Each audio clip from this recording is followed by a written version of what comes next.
버뮤다 삼각지대에서 얼마나 많은 배와 비행기가 실종됐는지 추정할 수 있나요? 그 실종의 원인이 인간의 실수나 날씨 현상인 걸까요? 알아봅시다. SS 코토팍시에 관한 흥미로운 이야기가 있어요. 이 배는 사우스캐롤라이나 찰스턴에서 아바나로 여행하다가 1925년에 사라졌어요. 목적지에 도착하지 못했죠. 몇 년 후 1980년대에 난파선이 플로리다주 세인트 오거스틴에서 65km 떨어진 곳에서 발견됐어요. 전문가들은 그게 무엇인지 어디서 왔는지 정확하게 결정할 수 없었기 때문에 베어렉이라는 별명을 지어줬어요. 해양 생물학자들이 주축이 되어 행한 여러 추가적인 작업을 통해 이 배가 실종된 SS 코토팍시라는 게 확인됐어요. 2020년 1월이었습니다. 어떻게 배가 다시 나타난 걸까요? 그리고 이 불가사의한 난파선은 버뮤다 삼각지대에 있지도 않았는데 어떻게 그곳에 와 있던 걸까요?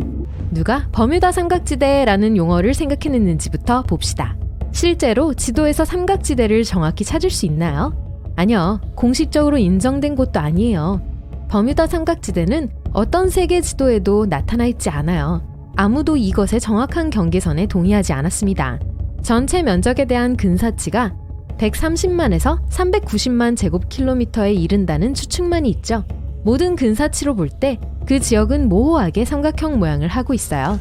1964년 빈센트 헤이스 가디스라는 미국 작가가 아르고시 잡지에 기사를 쓸 때 처음 이 아이디어를 떠올렸어요. 그가 버뮤다 삼각지대를 쓴 건 수백 척의 배와 비행기를 흔적도 없이 파괴한 삼각 지역을 묘사하기 위해서였죠. 몇몇 배와 비행기들이 흔적도 없이 사라졌기 때문에 실종된 배와 비행기의 수를 파악하는 건 꽤 어려워요. 그 지역에 있는 잔해들은 아직 회수되지 않았어요. 하지만 기록된 이야기가 도움이 될 거예요. 버뮤다 삼각지대에 관한 전설은 15세기로 거슬러 올라가요. 이탈리아 탐험가 크리스토퍼 콜럼버스 때처럼요. 대서양을 항해하던 시기 1400년대 후반에 이곳을 지나가고 있었어요. 우리가 지금 버뮤다 삼각지대로 알고 있는 곳에서 그는 거대한 불꽃이 바다로 추락하는 걸 봤어요. 후에 똑같은 위치에서 멀리서 특이한 불빛이 번쩍이는 걸 봤어요. 그 이후 다른 많은 선원들처럼 그의 나침반은 오작동을 심하게 일으켰어요. 과거 1945년 정기적인 항공을 하던 해군 항공편 19 또한 버뮤다 삼각지대의 전설을 시작했어요. 찰스 테일러 중위가 지휘했는데 아무 이유 없이 삼각지대에서 길을 잃었다고 기록되어 있어요. 그 당시 조종사들은 GPS가 없었기 때문에 나침반을 믿어야 했고 특정 방향으로 얼마나 날았는지와 속도를 추적해야 했어요. 작업을 마친 직후 기내에 있던 나침반 2개 다 제대로 작동하지 않았어요. 비행기의 실종 후에 발견된 기록들에 의하면 테일러는 그 특정한 날에 시계를 갖고 있지 않았다는 게 밝혀졌어요. 초기 보고서에는 이 불행한 사건의 원인이 조종사의 실수였다고 언급되어 있어요. 하지만 사람들이 이 결과에 만족하지 못했기에 여러 번의 검토를 거친 원인 또는 이유 불명으로 바뀌었죠. 브루스 게르논이라는 생존한 조종사는 삼각지대 위를 지나가는 동안 전자안개를 통과했고 그걸로 시간여행을 하게 되었다고 했어요. 1970년 그 사건이 일어났을 때 비행기를 조종하고 있던 그는 소용돌이를 형성하고 나선형으로 회전하는 2개의 거대한 구름에 둘러싸였어요.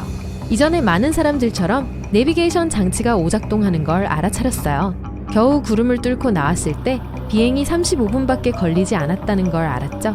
총 75분은 걸려야 했는데도요. 자신이 겪은 일에 대한 다른 합리적인 설명을 할 수 없었기 때문에 그는 시간에 밀려 나왔다고 믿었어요. 버뮤다 삼각지대에서 볼 수 있었던 건 이상하게 생긴 구름뿐만이 아니었어요. 2014년 한 조종사는 전혀 알 수 없는 날아다니는 물체와 거의 충돌할 뻔했어요. 이런 이상한 조우 중 일부는 심지어 테이프에도 찍혔어요. 2015년 초 비행편에서 승객들이 바다 위에 떠있는 기이한 물체를 알아차린 경우죠. 조종사는 거기서 실제로 뭘 봤는지 아직 알아내지 못했어요. 좋아요. 모든 설명 가능한 것들이 이렇게 특이한 건 아니에요. 예를 들어 해양학자들은 배가 왜 이 근처에서 사라졌는지 설명하려고 노력했어요. 그래서 최근에 오래된 이론 중 하나로 돌아갔죠. 이상파랑이요. 이것들은 갑자기 나타나는 거대한 물의 벽이에요. 만약 이런 여러 개의 파도가 동시에 상승하면 샌드위치처럼 겹쳐집니다. 하나의 파도가 10m 이상의 높이에 도달하고 동시에 일어날 수 있다면 30m 높이를 넘어서는 이상파랑을 만들어낼 수 있어요. 이런 종류의 파도는 가장 큰 배들을 빠르게 앞지를 수도 있죠. 기상학자들도 자신들만의 설명을 생각해냈어요. 육각형 구름이요. 이 특이한 형태의 구름은 최대 시속 270km의 바람을 일으킬 수 있어요. 그리고 32에서 88km에 이르기 때문에 꽤나 주목할 만하죠. 이와 같이 이 거대한 풍력 속의 파도는 14m까지 올라갈 수 있어요. 지구의 자기력 또한 관련이 있을 수 있어요.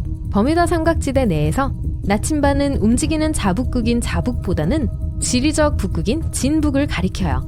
어떤 사람은 심지어 이 두 개가 버뮤다 삼각지대에서 완벽하게 겹쳐서 항법 장치의 오작동을 일으키는 자기현상을 일으킬 수 있었다고 했어요. 이걸 무편차선이라고 불러요. 문제는 과학자들이 이 선이 매년 움직인다는 걸 발견했다는 거예요. 한때는 버뮤다 삼각지대를 통과했을지 모르지만 지금은 멕시코만을 통과하고 있어요. 노르웨이 해안을 따라 발견된 다른 이상한 자연현상이 왜 버뮤다 삼각지대에서 그렇게 많은 배들이 사라졌는지 설명하는 데 도움이 될 거예요. 그곳에는 분화구가 몇 개 있어요. 폭이 최대 800m고 깊이는 48m죠. 과학자들은 이것들이 메탄가스 거품에 의해 만들어졌다고 믿고 있어요. 이 가스는 해저 깊숙한 곳에 숨어있는 퇴적물에서 새고 있는 것 같아요. 가스가 일정량에 도달하면 표면으로 터져 폭발을 일으켜요. 그럼 오늘날의 조종사와 선장들이 실제로 이 지역을 피하나요? 그게 오늘날 그곳에서 실종되는 배들이 적은 이유를 설명해 줄까요? 하지만 만약 여러분이 마이애미에서 푸에르토리코의 산호항까지 비행기를 타본 적이 있다면 아마 그게 사실이 아니라는 걸 아실 거예요. 배에 관해서 말하자면 만약 사람들이 버뮤다 삼각지대를 피한다면 거의 모든 캐리비안 휴가들은 엉망이 될 거예요. 오늘날까지 버뮤다 삼각지대를 지나가는 비행편은 많으니 피하는 사람은 없는 게 분명해요. 이곳은 세계에서 가장 왕래가 많은 항로 중 하나예요. 오늘날 버뮤다 삼각지대는 바다와 항공 둘 다에서 매일 교통량이 많습니다. 하지만 이 지대는 실제로도 자주 발생하는 열대성 폭풍과 허리케인의 영향을 받아요. 지역 날씨의 급격한 변화를 일으키는 강한 해류인 멕시코 만류가 버뮤다 삼각지대를 통과한다는 걸 명심합시다. 게다가 대서양에서 가장 깊은 지점인 밀워키 심연 또한 버뮤다 삼각지대에 위치해 있어요. 푸에르토리코 해구는 밀워키 심연 깊이에서 거의 8,380m에 도달해요. 그러니 생각해보면 모든 미스터리는 인간의 실수, 나쁜 날씨, 그리고 많은 선박 교통의 완벽한 조합인 거예요. 미국 해안 경비대가 제공한 자료에 의해 확인됐고요. 확률을 보면 버뮤다 삼각지대에서 실종된 배나 비행기의 수는 다른 곳과 다르지 않아요. 실종은 대서양의 어느 비슷한 지역보다 더 자주 일어나지 않습니다. 공식 통계에 따르면 이 지역을 여행하는 동안 약 50척의 배와 20대의 비행기가 사라졌다고 해요. 이게 전체 개수를 파악하기 어려운 또 하나의 이유입니다. 만약 배 한 척이 실종된 것으로 보고되면 공식 기록에 구조됐음을 기술할 수 없습니다. 또 보고에 더해졌지만 알고 보니 사실 전혀 일어나지 않은 사건들도 있었어요. 1937년 플로리다 데이토나 해변 앞바다에서 일어난 비행기 추락 사고처럼요. 지역 신문들은 놀랍게도 그것에 대해 아무것도 밝혀내지 못했죠. 1945년 5대의 PBF 어벤져 항공기가 버뮤다 삼각지대에서 늘 하던 훈련을 위해 비행했어요. 훈련 중간에 맑은 날씨 예보에도 불구하고 비행기들은 강한 비와 극심한 바람을 맞았습니다. 조종사들은 심각하게 방향 감각을 잃었고 항법 장비가 작동을 멈췄다는 보고를 하기 위해 무전을 보냈어요. 기지가 마지막으로 들은 말은 첫 비행기가 10갤런 아래로 떨어지면 우리 모두 추락한다는 것이었어요. 그러고 나서 정적이 흘렀죠. 5대의 비행기와 14대의 승무원들은 그렇게 영원히 사라져버렸어요. 1492년 신세계로의 첫 항해에서 크리스토퍼 콜럼버스는 버뮤다 삼각지대를 항해했어요. 콜럼버스는 어느 날 밤 배의 갑판에 있을 때 전에 본 적이 없는 먼 곳에서 거대한 빛이 나타나는 걸 발견했다고 보고했어요. 방향을 찾기 위해 나침반을 살펴봤지만 판도값이 불규칙했죠. 여러분은 아마 어떤 세계 지도에도 버뮤다 삼각지대가 나와 있지 않다는 걸 알아차렸을 거예요. 공식적인 기관들이 그 지역이 실제로 존재한다는 걸 인정하기를 거부하기 때문이에요. 한 인기 있는 이론에 따르면 이상파랑이 이 많은 실종에 책임이 있다고 해요. 과학자들은 이상파랑을 극한의 폭풍 파도라고 불러요. 이것들은 동시에 다양한 날씨 패턴이 일어날 때 발생하는데 예상치 못한 큰 파도를 일으켜요. 목격자들은 이 파도가 거대한 물의 벽 같다고 말했어요. 이 파도라면 왜 배들이 흔적도 남기지 않고 빠르게 가라앉는지를 설명할 수 있어요. 버뮤다 삼각지대는 날씨가 꽤 격렬하고 가늠이 안 되는 곳이에요. 폭풍은 빠르고 예기치 않게 발생했다가 곧 사라져요. 눈 깜빡이는 순간 놓칠 수 있죠. 이게 왜 조난 신호가 거의 없었는지를 설명할 수 있어요. 조종사와 선원들은 날씨가 변할 걸 전혀 예상하지 못했던 거예요. 버뮤다 삼각지대에서 얼마나 많은 배와 비행기가 사라졌는지는 아무도 정확히 알지 못해요. 대략적인 추정은 배 50척과 비행기 20대예요. 대부분의 경우 실종에 대한 아무런 설명도 없었고 잔해도 남지 않았었죠. 버뮤다 삼각지대의 미스테리를 풀려고 한 기이한 이론 중 하나는 찰스 베를리츠로부터 나왔어요. 그는 이 지역이 잃어버린 도시 아틀란티스의 고향이라고 주장했어요. 실종된 배와 비행기, 오작동하는 장비들 모두 그의 주장대로면 아틀란티스의 동력을 공급하는 특별한 에너지 결정체에 의해 방출된 에너지 광선에 의해 야기된 거라고 했죠. 엉뚱하게 들리지만 베를리츠의 이론은 전 세계적으로 2천만 명 이상이 그의 책을 샀을 정도로 충분히 설득력이 있었어요. 1800년 USS 피커링이라고 불리는 대형 범선이 미국에서 서인도로 가는 길을 떠났어요. 배는 90명의 선원들과 함께 버뮤다 삼각지대로 항해했고 다시는 소식을 들을 수 없었죠. USS 피커링은 버뮤다 삼각지대에서 사라진 걸로 확인된 최초의 배예요. 배가 폭풍에 의해 쓸려나간 것 같지만 잔해가 발견되지 않았기 때문에 우린 알 길이 없어요. PBF 어벤져 항공기가 실종되었을 때 대규모 수색 작업이 시행되었어요. 배와 비행기들이 버뮤다 삼각지대에서 항공기의 흔적을 찾기 위해 수색했죠. 수색 중인 보트 중 하나가 PBM-5 메리너 비행정이었어요. 그 비행정은 오후 7시 27분에 비행했고 3분 후에 일상적인 무선 메시지를 호출했어요. 그러고 나서 소식이 영영 끊겼죠. 구조 비행정이나 5대의 어벤져 비행정에 대한 흔적은 발견되지 않았어요. 이 모든 비행정의 실종에 대한 대대적인 조사가 시작되었지만 아무것도 발견되지 않았어요. 이 바다의 특정 지역은 세계에서 가장 왕래가 많은 백길 중 하나예요. 일부 회의론자들은 이 사실이 버뮤다 삼각지대의 미스테리를 풀어준다고 믿어요. 통계적으로 바쁜 지역일수록 사고와 실종 빈도가 높죠. 말이 되긴 하지만 버뮤다 삼각지대의 미스테리는 실종 빈도 때문이 아니라 설명도 또 발견된 잔해도 부족하다는 점 때문이에요. 해저에 부패되고 있는 유기체들은 물 밑에 갇히는 메탄가스를 대량으로 방출해요. 이 가스는 쌓여 있다가 쾅 하고 터질 수 있어요. 가스가 표면으로 솟구치고 분출해요. 만약 배가 터지는 곳 중 한 곳에 있었다면 물은 훨씬 밀도가 더 낮았을 거고 경고도 없이 배를 빠르게 가라앉게 했을 거예요. 과학자들은 이게 버뮤다 삼각지대의 많은 실종의 원인이 될 수 있다고 믿고 있어요. 이 이론이 엄청 말이 되긴 하지만 그럴 가능성은 없어 보여요. 미국 지질조사국은 지난 1500년 동안 이 지역에서 대규모 가스 방출이 일어나지 않았다고 밝혔어요. 해저는 자철석을 많이 함유한 바위로 이루어져 있어요. 철에 가깝죠. 자기장은 해저에 있는 높은 농도의 자철석에 반응하는데 이게 둘 사이에 일종의 충돌을 일으킬 수 있어요. 이게 종종 다양한 날씨 이상을 초래할 수 있고 결과적으로 내비게이션 문제로 이어질 수 있어요. 그리고 당연히 해저의 변화나 지구의 자기장 변화는 버뮤다 삼각지대에 많은 영향을 미쳐요. 자기장이 끊임없이 움직이기 때문에 버뮤다 삼각지대도 같이 끌고 갈 수 있어요.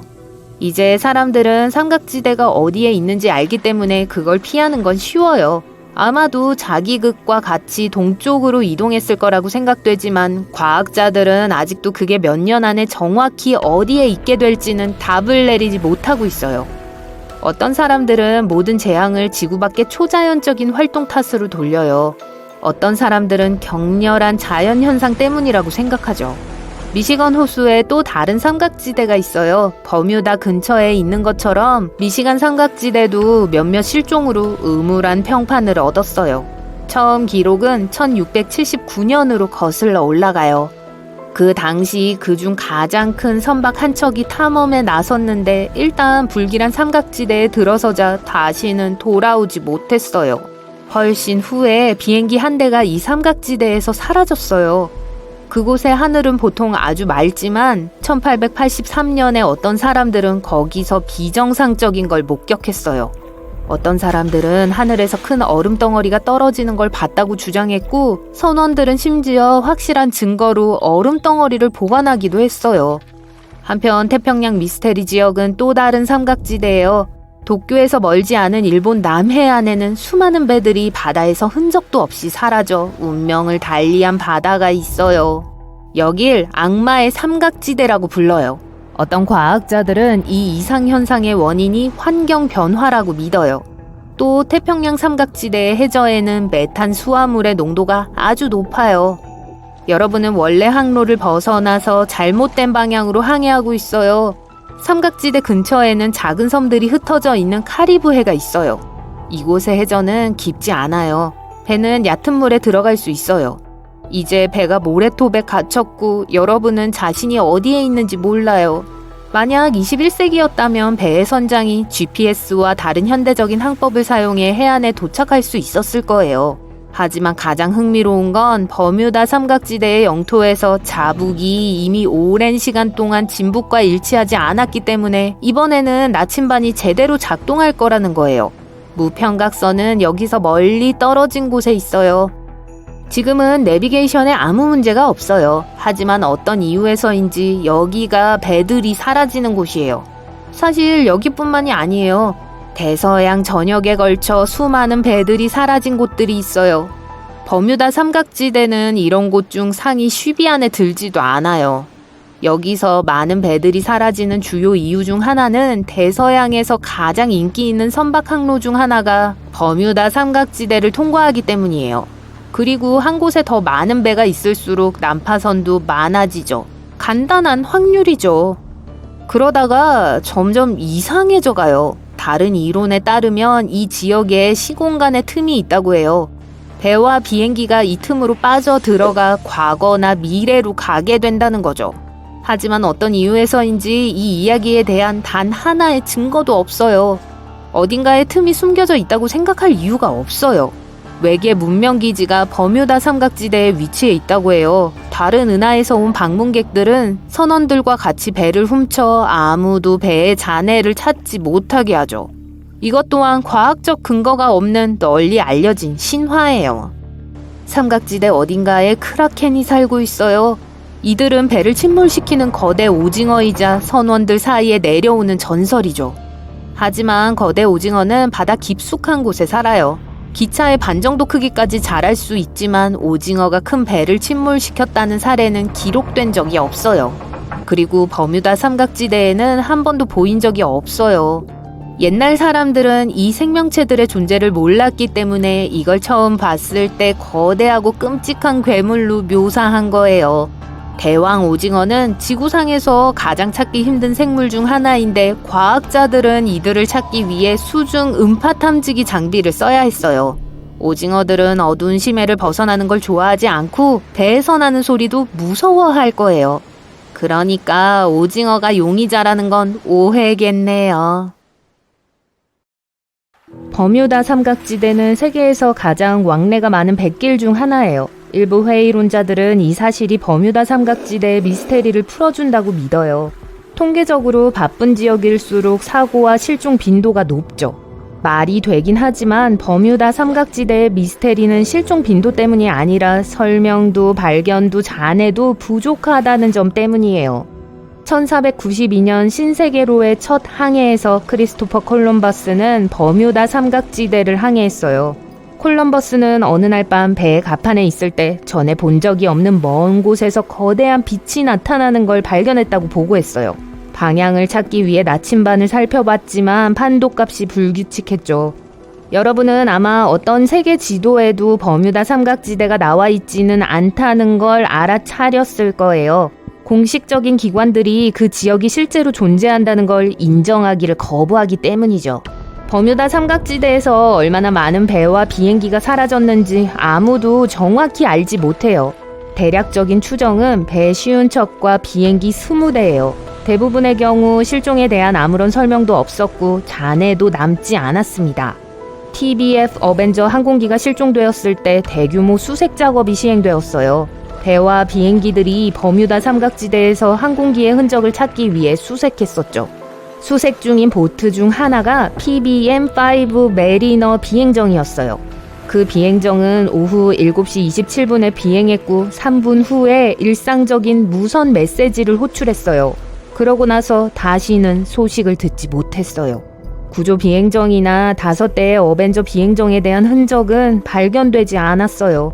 이 모든 비행정들의 실종에 대한 대대적인 조사가 시작되었지만 아무것도 발견되지 않았어요. 버뮤다 삼각지대는 날씨가 꽤 격렬하고 가늠이 안 되는 곳이에요. 폭풍은 빠르고 예기치 않게 생겼다가 곧 사라져요. 눈 깜빡이는 순간 놓칠 수 있죠. 이게 왜 조난 신호가 거의 없었는지를 설명할 수 있어요. 조종사와 선원들은 날씨가 변할 걸 전혀 예상하지 못했던 거예요. 유행하는 이론에 따르면 이 많은 실종의 원인은 이상파랑에 있다고 해요. 과학자들은 이상파랑을 극한의 폭풍 파도라고 부릅니다. 이것들은 동시에 다양한 날씨 패턴이 일어날 때 발생하는데 30m 높이의 예상치 못한 큰 파도를 일으켜요.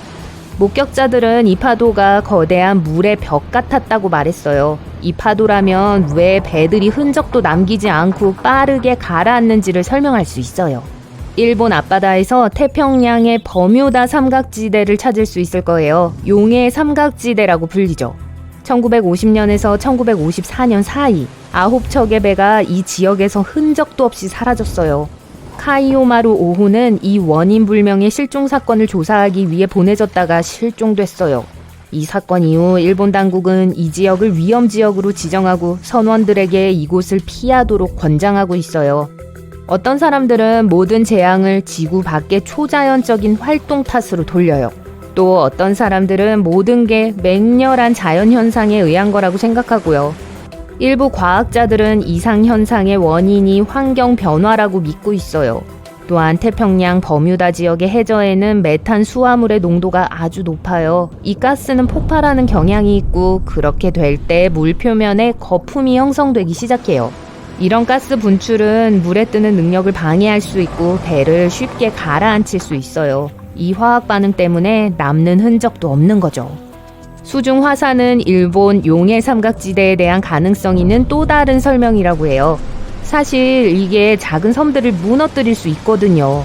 다행히도 아무도 그곳에 살지 않아요. 이 지역에서는 지진 활동 때문에 일부가 물속에 사라졌다가 갑자기 다른 일부가 나타나는 경우가 꽤 흔해요. 세계 공식 지도에서 용해 삼각지대는 절대로 찾을 수 없기 때문에 아무도 그게 실제로 얼마나 큰지 몰라요. 2015년 7월 10대 2명이 플로리다 해안에서 출항한 후 실종됐어요. 그 10대 둘이 진짜로 뭘 하고 있었는지에 대한 미스테리가 있어요. 그들은 부모님에게 낚시를 하러 가는 거라고만 말했지만 친구들에게는 바하마로 건너갈 거라고 말했어요. 그들이 떠난 직후 뇌우가 그 지역을 향해 왔었고 그 소년들에 대한 소식은 2번 다시는 듣지 못했어요. 대규모 수색이 이루어졌지만 안타깝게도 아무것도 발견되지 않았어요. 1년 후 그 둘의 배가 고장난 아이폰과 개인 소지품이 안에 남아있는 채로 버뮤다 해안에서 발견됐습니다.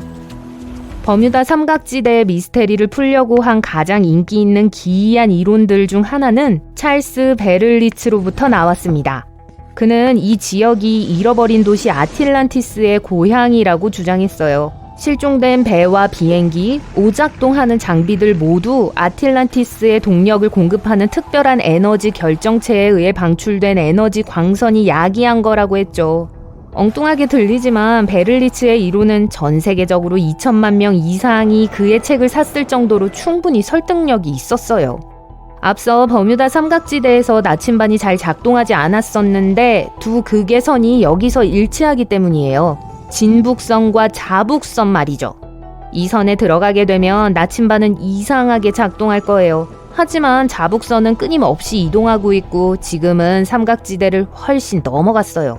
지난 세기에 해적들이 버뮤다 삼각지대에서 활동하거나 플라잉 더치맨이 다른 배들을 사라지게 만든다는 전설은 없습니다. 유명한 이론에 의하면 버뮤다 삼각지대의 시간 포탈을 통해 배들이 먼 과거나 미래로 여행한다고 하는데요. 다행스럽게도 모두 속설일 뿐입니다. 수백 개의 거대한 촉수들이 버뮤다 삼각지대를 항해하는 배들에게 팔을 내밀고 있다고 상상해보세요. 지난 수세기에는 배가 나무로 만들어졌고 더 가벼웠기 때문에 쉽게 전체 함대를 가라앉힐 수 있었어요. 오징어들은 튼튼한 촉수로 갑판을 싸고 날카로운 부리로 배의 선체에 구멍을 냈어요. 이빨 흡착파는 돛대를 부러뜨리고 돛을 찢을 수 있어요. 물이 선창에 가득 차서 천천히 갑판으로 올라오고 있어요. 배들은 몇 분 만에 가라앉았어요. 생존자들은 해안에 닿았고 모두에게 거대한 괴물들에 대해 알려줬어요. 크라켄의 전설은 이렇게 생겨났습니다. 다행히도 이제 사람들은 바다 공간을 감시하기 위한 초음파와 장비를 갖고 있어요. 이곳이 이렇게 불가사의한 이유는 이 불길한 삼각지대를 형성하는 자기장 때문일 거라고 해요. 해저는 자철석을 많이 함유한 바위로 이루어져 있어요. 철에 가깝죠. 자기장은 해저에 있는 높은 농도의 자철석에 반응하는데 이게 둘 사이에 일종의 충돌을 일으킬 수 있어요. 이게 종종 다양한 날씨 이상을 초래할 수 있고 결과적으로 내비게이션 문제로 이어질 수 있어요. 그리고 당연히 해저의 변화나 지구의 자기장의 변화는 버뮤다 삼각지대에 많은 영향을 미쳐요. 자기장은 위치를 바꾸는 경향이 있어요. 지각판이나 심지어 대륙도 마찬가지예요. 우리는 전혀 눈치채지 못해도 말이죠. 그곳의 하늘은 보통 아주 맑지만 1883년에 어떤 사람들은 그곳에서 비정상적인 걸 목격했어요. 어떤 사람들은 하늘에서 큰 얼음 덩어리가 떨어지는 걸 봤다고 주장했고 선원들은 심지어 확실한 증거로 얼음 덩어리를 보관하기도 했어요. 버뮤다 삼각지대는 지구뿐만 아니라 심지어 우주에도 대체물이 있는 것 같아요. 하지만 우주선은 보통 연기처럼 사라지진 않아요. 그러니까 공기가 없잖아요. 이 변칙적인 지역은 정말 넓고 남대서양 바로 위에 펼쳐져 있어요. 칠레에서 짐바브웨에 이르는 지역을 아우르고 있고 벤 알렌 복사대가 지구 표면에서 가장 가까운 지점에 바로 자리 잡고 있어요. 지구에는 이런 지역이 2개 있는데 태양으로부터 날아오는 입자들을 가두는데 유용해요. 이것들은 방사선으로부터 지구를 보호하는 일을 훌륭하게 수행합니다.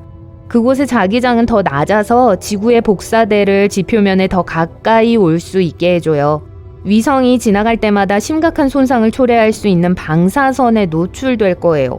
그래서 어떤 위성도 이 사진을 찍지 못해요. 남대서양 변칙은 자연 방사선이 통제 불능으로 흐르는 지구의 한 부분이에요. 그럼에도 이 모든 삼각지대들이 정말로 위험하다는 증거는 거의 없어요. 많은 사람들은 버뮤다 삼각지대 자체는 단지 허구일 뿐이라는 게 누누이 증명되었다고 믿어요. 사실 엘렌 오스틴호와 같은 몇몇 난파선들은 20세기 중반에 인기를 얻은 반면 그 전에는 그 누구도 버뮤다 지역의 삼각형을 그을 생각도 안 했었어요. 이 미스테리는 공상과학 소설 작가들에 의해 대중화되었고 흔한 괴담이 되었습니다. 반면 어느 진지한 연구도 이곳이 세계의 다른 바다 지역들보다 더 위험하다는 걸 증명해내지 못했어요. 그래서 1881년 엘렌 오스틴호의 승무원들은 그 당시 버뮤다 삼각지대를 두려워하기는커녕 알지도 못했고요. 여러분은 어떻게 생각하세요? 19세기 중반 이래 50척 이상의 배와 20여 대의 비행기가 이곳에서 사라졌어요. 이곳은 대서양의 공식 지역이 아니기 때문에 일반 종이 지도로는 찾을 수 없을 거예요. 미국 남동부 해안에서 멀지 않은 곳에 위치한 삼각형 모양의 작은 해역입니다. 20세기에 이곳은 전설이 됐어요. 어떤 사람들은 그곳에 비밀기지가 있다고 믿어요. 또 어떤 사람들은 선박이 강한 폭풍에 휘말려서 과거나 미래로 이동하는 타임포털이 있는 곳이라고 확신해요. 아틀란티스가 버뮤다 삼각지대의 바로 아래에 있다는 설도 있어요. 그 도시의 기술이 폭발하는 에너지를 방출해서 선박을 파괴한다는 거죠. 심지어 항공기들도 이 지역에서 사라질 가능성이 있습니다. 이런 소문들이 너무 무성해서 바다에서 무슨 일이 일어나기만 해도 사람들은 그것이 어떻게든 버뮤다 삼각지대와 관련이 있다고 생각해요. 버뮤다 삼각지대에 대한 공포는 책과 영화를 통해 대중화되었습니다. 감독, 작가, 언론인들은 이 주제를 즐겨 사용해요. 하지만 그런 작품들에는 소수의 진실이 있을 뿐이에요. 여러분이 좀 더 자세히 살펴본다면 이 장소에 대한 진실을 직접 발견할 수 있어요. 우선 가장 가능성이 없어 보이는 가설부터 반박해 보도록 해요.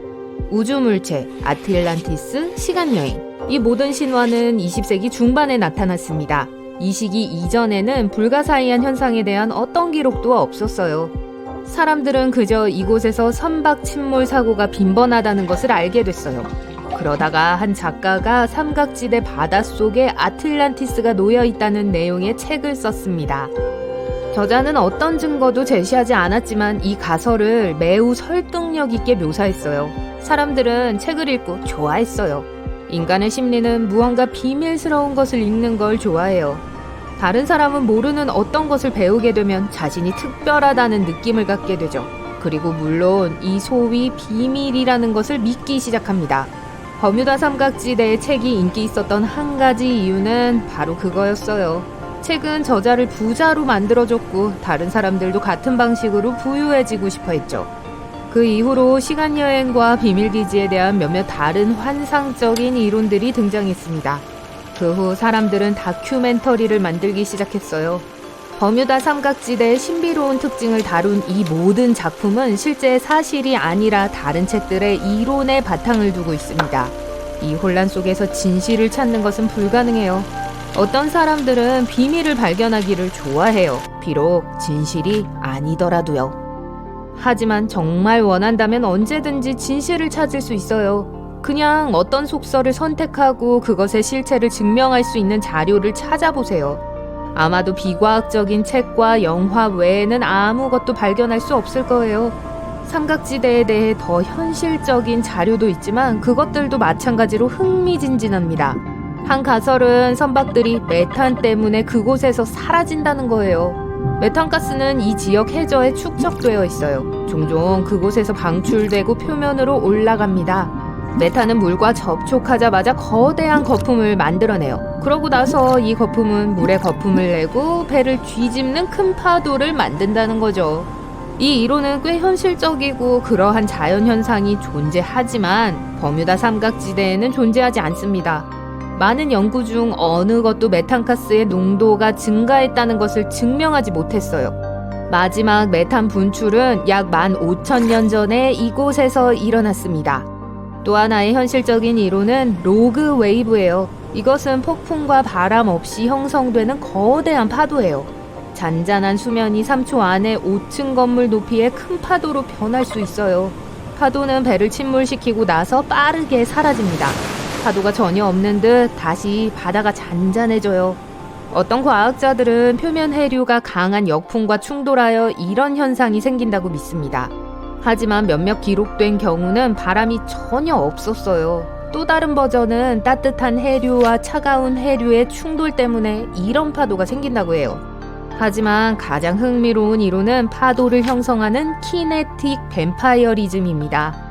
특정한 자연 조건 하에서 파도는 운동 에너지를 교환하는 능력을 얻어요. 그리고 모든 파도 중에 가장 큰 파도가 바로 뱀파이어 역할을 해요.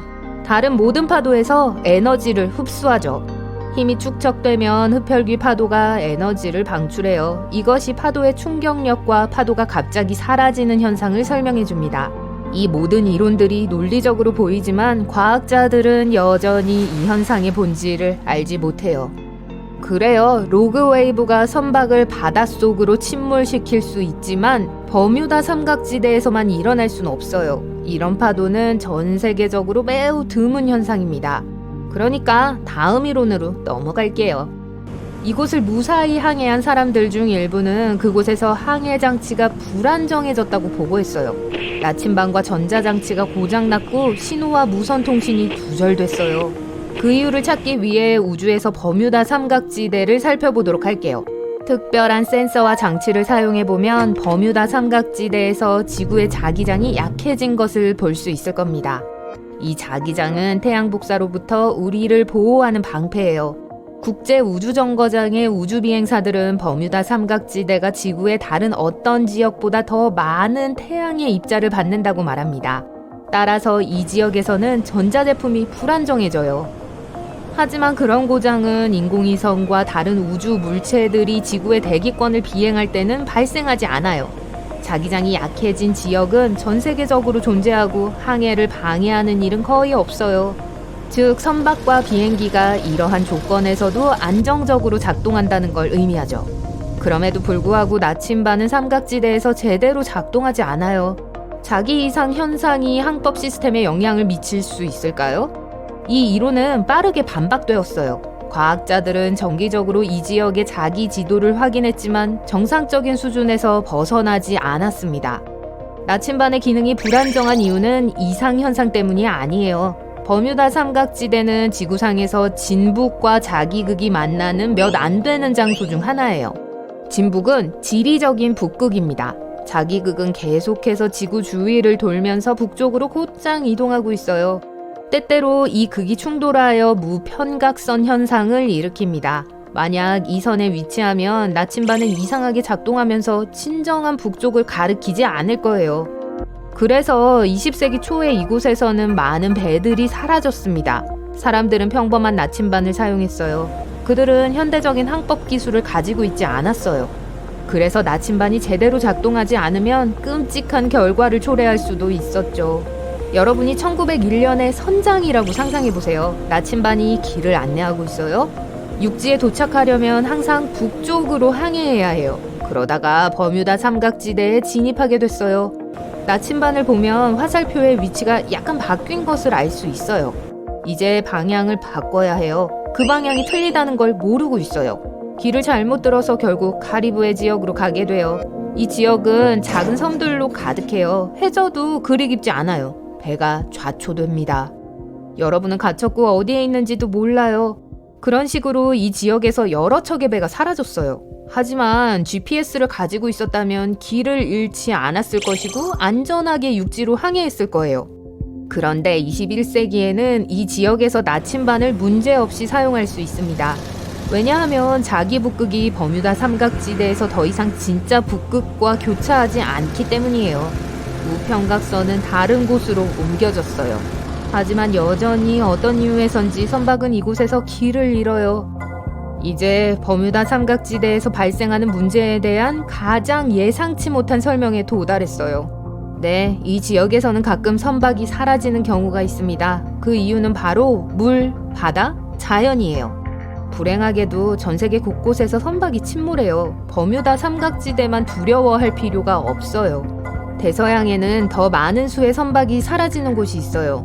버뮤다 삼각지대는 심지어 침몰 사고가 빈번한 장소 상위 10위 안에도 들지 않아요. 하지만 왜 아무도 다른 곳에 대해서는 이야기하지 않는 거죠? 그건 사람들이 특정한 한 장소에 대한 동화를 썼기 때문이에요.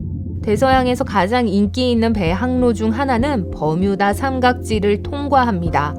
통계적으로 침몰 사건이 어디에서 가장 많이 발생하는지 아세요? 항해하는 배가 많은 곳이에요. 즉, 바로 이 지역이죠.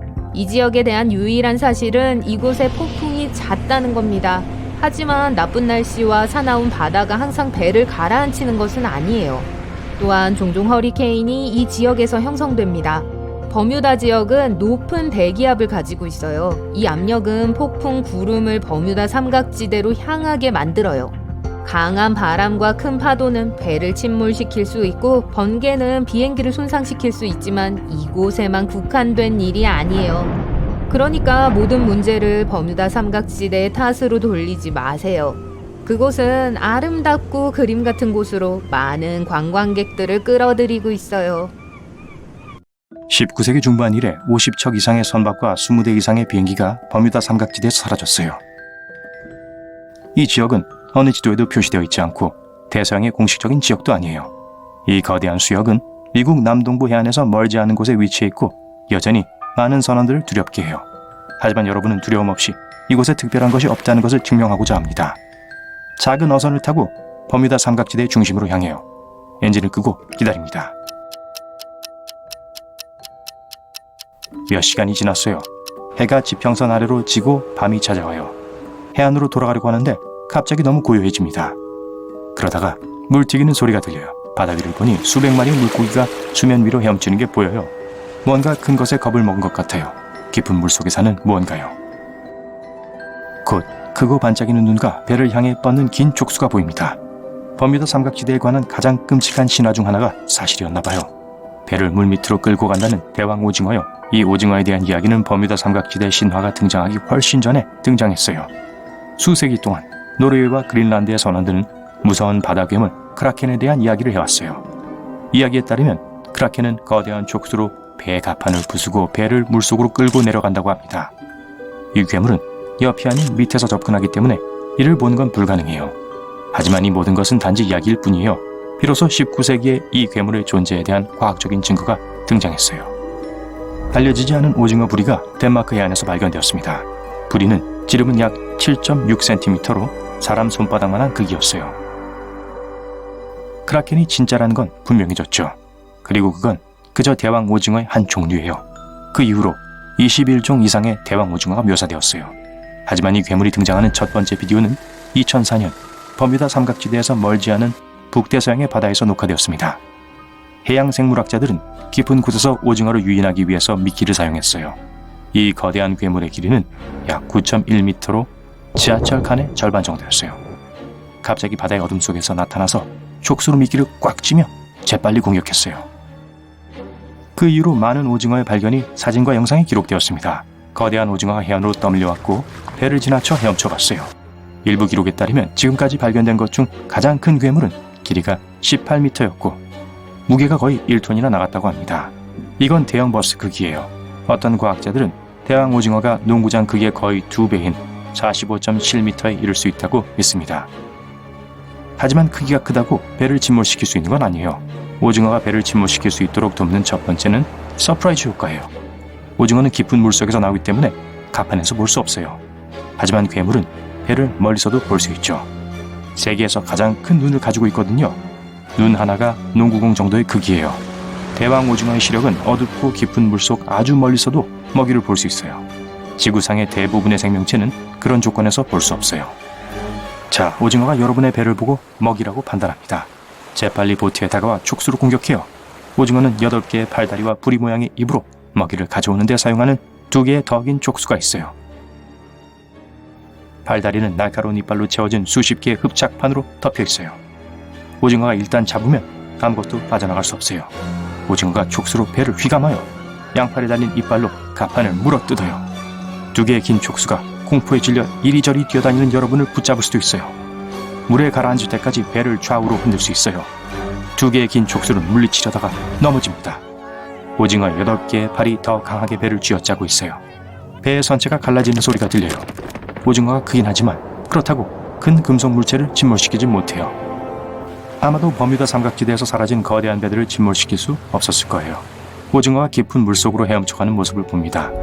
이번엔 운이 좋았지만 다시는 그런 괴물들을 상대할 수 없을 거예요. 대왕 오징어의 존재는 150년 전에 증명되었지만 사람들은 여전히 아는 바가 없습니다. 지구상에서 가장 찾기 힘든 생물 중 하나거든요. 대부분의 시간을 396에서 914m의 깊은 곳에서 보내며 빠르게 헤엄칩니다. 그렇게 깊은 곳에 내려가려면 사람들은 튼튼한 잠수함과 많은 소음을 발생시키는 대형 장비가 필요해요. 오징어는 미리 알아차리고 도망칠 거예요. 과학자들은 오징어의 행동, 사회생활, 습관 또는 하루 동안 헤엄치는 거리에 대해 아무것도 몰라요. 그리고 가장 중요한 건 얼마나 많은 대왕 오징어들이 물속에 숨어 있는지 몰라요. 바다는 5%밖에 탐험되지 않았어요. 수백만 마리의 거대한 오징어들이 해저에서 헤엄칠 가능성이 있죠. 수백 개의 거대한 촉수가 버뮤다 삼각지대를 항해하는 한 무리의 배들에게 손을 뻗는 걸 상상해보세요. 과거 몇 세기 동안 그들은 쉽게 전체 함대를 침몰시킬 수 있었어요. 왜냐하면 선박은 나무로 만들어졌고 더 가벼웠기 때문이죠. 오징어는 강력한 촉수로 가판을 감쌌고 날카로운 부리로 선체에 구멍을 냈어요. 이빨 있는 흡착판은 돛대를 부러뜨리고 돛을 찢을 수 있었어요. 물이 경납고를 가득 채우고 천천히 가판까지 자올랐어요. 배는 몇 분 만에 가라앉았어요. 생존자들은 해안에 도착해서 모두에게 거대한 괴물에 대해 말했어요. 이렇게 크라켄의 전설이 등장했습니다. 다행히도 현재 우리는 바닷속을 감시할 수 있는 음파 탐지기와 장비를 갖고 있어요. 해안으로 가기 위해 엔진을 가동하는데 물에서 약 30개의 촉수가 여러분을 향해 다가오는 걸 알게 됩니다. 3마리의 대왕 오징어가 배를 사방에서 움켜쥐고 밑으로 끌어내려요. 빠져나갈 길이 없는 것 같네요. 커다란 검은 눈이 물속에서 여러분을 똑바로 쳐다보고 있는 게 보여요. 순간 해결책을 찾았어요. 오징어는 평생을 어둠 속에서 보내며 빛을 두려워해요. 다행히도 여러분에겐 신호 로켓이 있어요. 괴물을 겁주어 쫓는 데 써요.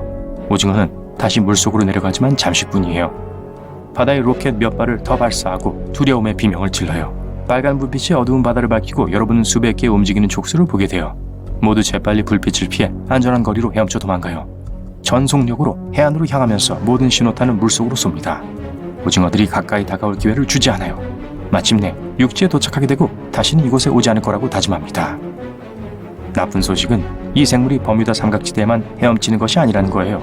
사람들은 전 세계 바다에서 대왕 오징어를 발견했어요. 네, 대왕 오징어가 배들이 사라지는 주된 이유일 수도 있지만 이건 버뮤다 삼각지대에 국한되는 게 아니에요. 선박과 화물선은 대서양 전역에서 사라집니다. 삼각지대는 심지어 실종이 빈번한 상위 10위 지역에도 포함되지 않아요. 또한 이 지역은 대서양에서 가장 인기 있는 운송로 중 하나예요.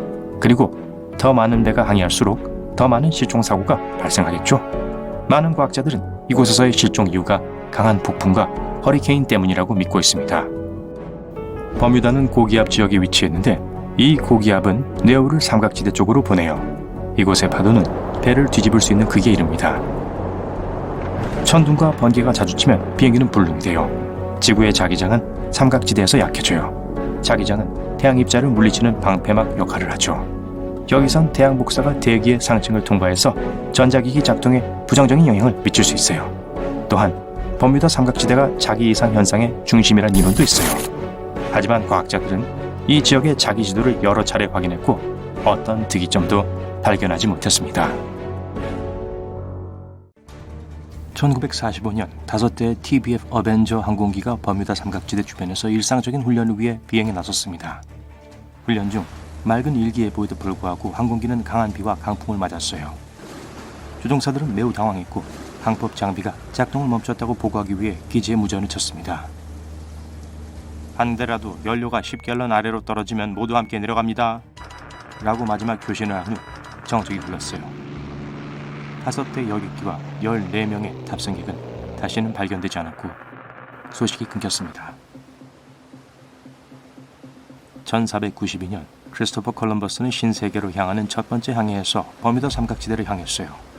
콜럼버스는 어느 날 밤 배의 갑판에 있을 때 멀리서 거대한 빛이 나타나는 것을 발견했고 전에 본 적이 없는 것이라고 보고했습니다. 콜럼버스는 방향을 찾기 위해 나침반을 보았고 나침반은 불규칙하게 움직이고 있었어요. 여러분은 버뮤다 삼각지대가 어떤 세계 지도에도 표시되지 않는다는 걸 눈치챘는지도 모릅니다. 그 이유는 공식적인 기관들이 이 지역이 실제로 존재한다는 것을 인정하지 않기 때문입니다. 1918년 3월 306명의 선원을 태운 USS 사이클롭스는 바비도스를 떠나 볼티모어로 향했습니다. 그 배는 여행 중에 버뮤다 삼각지대를 통과했는데 다시는 발견되지 않았습니다. 사이클롭스는 조난 신호를 보낸 적이 없고 아무런 설명 없이 사라져서 버뮤다 삼각지대에서 실종된 선박 중 가장 큰 배가 되었습니다. 잔해도 발견되지 않았어요. 버뮤다 삼각지대에서 얼마나 많은 배와 비행기가 사라졌는지 아무도 정확히 모릅니다. 대략 50척의 배와 20대의 비행기입니다. 대부분의 경우 실종 원인이 밝혀지지 않았고 잔해도 남아있지 않았습니다. 1800년 USS 피커링이라고 불리는 대형 범선이 미국에서 출발해서 서인도 제도로 가는 길이었습니다. 그 배는 90명의 선원과 함께 버뮤다 삼각지대로 향했고 연락이 끊겼습니다. USS 피커링은 버뮤다 삼각지대에서 사라진 것으로 확인된 최초의 선박이었어요. 폭풍 때문에 배가 사라진 것으로 추정되지만 잔해가 발견되지 않았기 때문에 확신할 수는 없습니다. 윌리엄 셰익스피어의 유명한 희곡 템퍼스트는 버뮤다 삼각지대에서 영감을 받았습니다. 선원들은 영국으로 돌아와 선박이 신비롭게 사라진 바하마 인근의 위험한 해역에 관한 이야기를 들려주었습니다. 이 이야기는 셰익스피어에게까지 전해졌고 신비로운 땅으로 항해 중인 배를 데리고 가는 폭풍에 대한 그의 작품에 영감을 주었습니다. 셰익스피어의 희곡에 나오는 난파선은 17세기 배인 시 벤처호의 바탕을 두고 있습니다.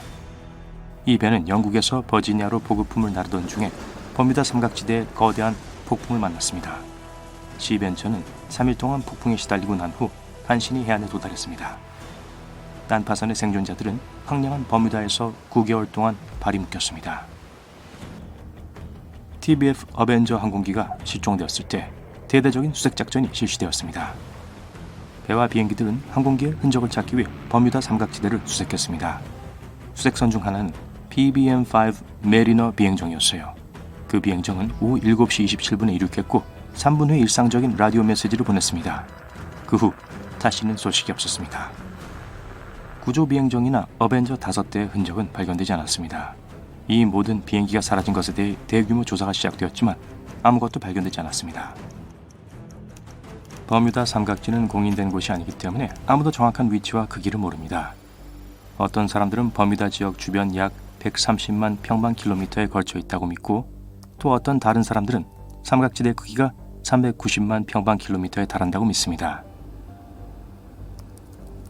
버뮤다 삼각지는 세계에서 가장 왕래가 많은 수송 경로 중 하나입니다. 몇몇 회의론자들은 이 사실이 버뮤다 삼각지대 미스터리의 답이라고 믿습니다. 통계적으로 붐비는 지역일수록 사고와 실종의 빈도가 높기 마련이죠. 이것이 말이 되긴 하지만 버뮤다 삼각지대의 미스터리는 실종 빈도가 아니라 실종의 이유나 잔해가 발견되지 않았다는 점입니다. 버뮤다 삼각지대는 대서양에서 가장 깊은 곳인 밀워키 딥이 위치한 곳입니다. 이 지역의 최대 깊이는 8,200m가 넘습니다. 이곳은 해저에서 가장 깊은 곳 중 하나이지만 마리아나 해구의 1,700m에는 여전히 비교가 되지 않죠. 하지만 그런 엄청난 깊이 때문에 잔해가 발견되지 않은 것일 수도 있습니다. 버뮤다 삼각지대는 상당히 격렬하고 변덕스러운 날씨로 유명합니다. 폭풍은 빠르고 예기치 않게 나타났다가 곧 사라집니다. 눈 깜빡하는 사이에 놓칠 수도 있어요. 그래서 조난 신호를 보낼 시간이 없었는지도 모릅니다. 조종사와 선원들은 악천후가 다가온 것을 전혀 몰랐던 거죠. 다시 1800년 USS 인서전트호는 해안기지에 잠시 멈춰 있다가 바다로 돌아가기 전에 정찰을 하던 중이었습니다. USS 인서전트가 마지막으로 목격된 것은 그때였습니다. 그 무렵 서인도 제도에 심한 폭풍이 몰아쳤다고 합니다. 폭풍이 너무 강력해서 USS 인서전트와 USS 피커링을 모두 침몰시켰을 수도 있어요. 두 선박은 거의 같은 시기에 사라졌고 피커링호처럼 인서전트의 잔해도 발견되지 않았습니다. 통속적인 이론은 거대 파도가 많은 실종에 책임이 있다고 주장합니다. 과학자들은 거대 파도를 극심한 폭풍 파도라고 부릅니다. 서로 다른 날씨 패턴이 동시에 일어나서 30m 높이에 이르는 크고 예상치 못한 파도를 일으킵니다. 목격자들은 거대 파도가 마치 거대한 물의 벽처럼 보인다고 말합니다. 이 파도는 왜 배들이 아무런 흔적도 남기지 않고 빠르게 가라앉는지 설명해 줍니다. 조슈아 슬로컴은 매우 재능 있는 항해사였어요. 그는 최초로 혼자서 세계 일주를 한 사람이었습니다. 하지만 안타깝게도 버뮤다 삼각지대의 상대가 되지 못했어요. 1909년 11월 슬로컴은 아내에게 작별을 고하고 평소 겨울 여행 중 하나인 서인도 제도를 향해 출발했어요. 슬로컴의 아내는 몇 달이 지나도록 아무런 연락도 없자 실종 신고를 했습니다. 그는 버뮤다 삼각지대로 사라지기 전에 마이애미에 보급품을 요청했다고 합니다. 일본 해안에서 조금만 벗어나면 태평양의 버뮤다 삼각지대가 나옵니다. 용의 삼각지대라고 불립니다.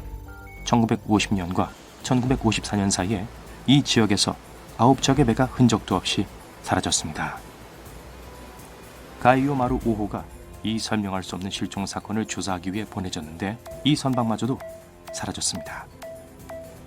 이 사건 이후 일본 당국은 이 지역을 위험지대로 규정하고 선원들이 이곳을 피하도록 권하고 있습니다. 해저에서 부패하는 유기체들이 대량의 메탄가스를 방출하여 물속에 갇히게 됩니다. 이 가스는 계속 축적되다가 펑! 폭발할 수 있습니다. 가스가 표면으로 솟구쳐 올라와서 분출합니다. 만약 배가 이런 폭발을 발생하는 곳에 있게 되면 물의 밀도가 훨씬 낮아져서 배가 빠르게 경고 없이 침몰하게 됩니다. 과학자들은 이것이 버뮤다 삼각지대에서 발생한 많은 실종의 원인이 될 수 있다고 믿습니다. 이 이론이 그럴듯하긴 하지만 그럴 가능성은 없어 보입니다. 미국 지질조사국은 지난 15,000년 동안 버뮤다 삼각지대에서 대규모 가스 방출은 없었다고 밝혔습니다.